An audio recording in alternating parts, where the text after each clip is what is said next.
menjalankan tugas profesinya, tapi dia kita laporkan karena dia melakukan perbuatan secara pribadi. Jadi supaya semuanya clear. Yang ketiga, kami juga menyampaikan bahwa di dalam proses hukum itu ada yang namanya penyelidikan. Jadi penyelidikan itu sudah dipanggil semua, Niki aja saksinya 4 orang dan beberapa wartawan, rekan-rekan itu ada yang dipanggil, saya tidak perlu sebutkan. Jadi sekitar 10 saksi barulah memanggil yang terlapor. Jadi kalau ada informasi yang tidak benar berarti tidak memahami proses hukum tentang penyelidikan dan penyidikan di dalam KUHP yang diatur. Jadi proses hukum itu tidak mungkin akan memanggil terlapor atau memanggil orang yang dilaporkan kalau saksi-saksi belum dipanggil terlebih dahulu. Ini kita menghadirkan 4 saksi tambah media.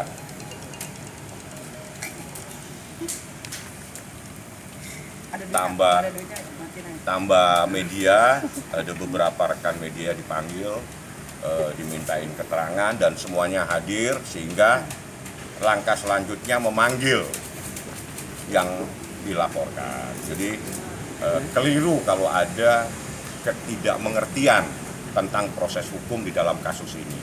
Jadi kami juga menanyakan dan insya Allah segera akan dipanggil saksi-saksinya juga yang dilaporkan oleh kita. Itu satu. Yang kedua, kami juga tadi bertemu dengan penyidik dalam kasus yang lain, ya mudah-mudahan segera pada proses lebih lanjut bahwa perbuatan yang dilakukan oleh sosok apa namanya tadi lupa itu sudah memenuhi unsur pidana sehingga kami harapkan proses ini lanjut dalam proses penyidikan seperti itu. Bang, tadi berarti pemeriksaan soal tudingan ini ya, cepu polisi itu ya Bang ya? Ya, ini kaitannya dengan cepu polisi karena kasusnya penyidikan.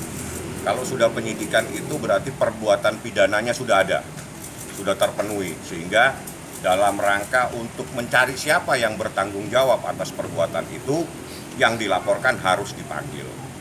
Nah, jadi kalau ada, tidak mungkin penyidik memanggil saksi atau orang yang dilaporkan kalau belum memeriksa para saksi. Saya tegaskan nih, kita saja 4 orang saksinya, belum rekan-rekan media yang dipanggil ada beberapa orang.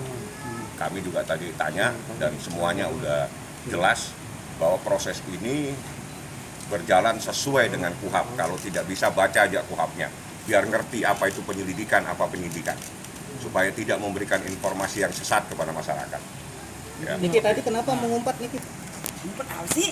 Iya. Gua itu so tau kan lu pada lihat. Iya. Mana? Tadi sebelum kita juga di sini kenapa gua masuk angin. Orang masuk Kan angin. gua syuting terus nih, sehari 2 episode ya kan. Kalau gua kan artis beneran, syuting, menghibur masyarakat ya kan. Gitu, capek. Berarti bukan gara-gara papasan ketemu sama Jadi itu siapa ya? Nggak ada. Biasa aja gua mah. Tadi Lagian teriakin kalian mah aneh ya. Dia bukan artis, dia bukan pengusaha, dia bukan orang yang gua laporin juga. Kenapa kalian wawancara sih? Soalnya gua mau tanya.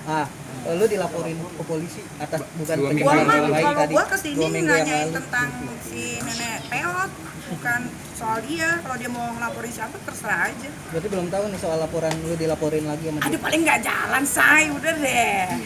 Tapi tadi Bikin kaget ribet nggak aja. ngelihat dia? Apa? Kaget nggak? Masuk angin, Kagak, gua masuk angin gua. langsung masuk angin. Gua masuk angin beneran. Lu kan lihat sendiri. Gua kan di TV ada programnya. Tadi neriakin siapa itu? Neriakin sama tadi dia Ya kan gue mau hobi teriak-teriak. Tuh. Tadi sengaja di Yang jendela. tadi mah gua di atas nggak ada gua teriak-teriak. Bencong yang Bencong yang mana? Tadi teriakan bencong yang mana? Nggak ada. Jadi gue mah heran sama kalian itu kadang-kadang suka bikin-bikin ini deh. Bikin-bikin puyeng sendiri. Kadang tuh kalau mau wawancara tuh artis, pengusaha jelas. Jangan lonte, jangan war-war yang lu pada wawancara nggak bakal naik juga beritanya. Tetap aja ntar disanding-sandinginnya sama gue juga.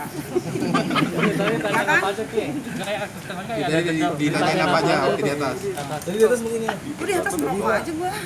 Kan ini, abang. Ya kalau tadi ya proses biasa lah. Kita ngadep ke penyidiknya, nggak apa-apa.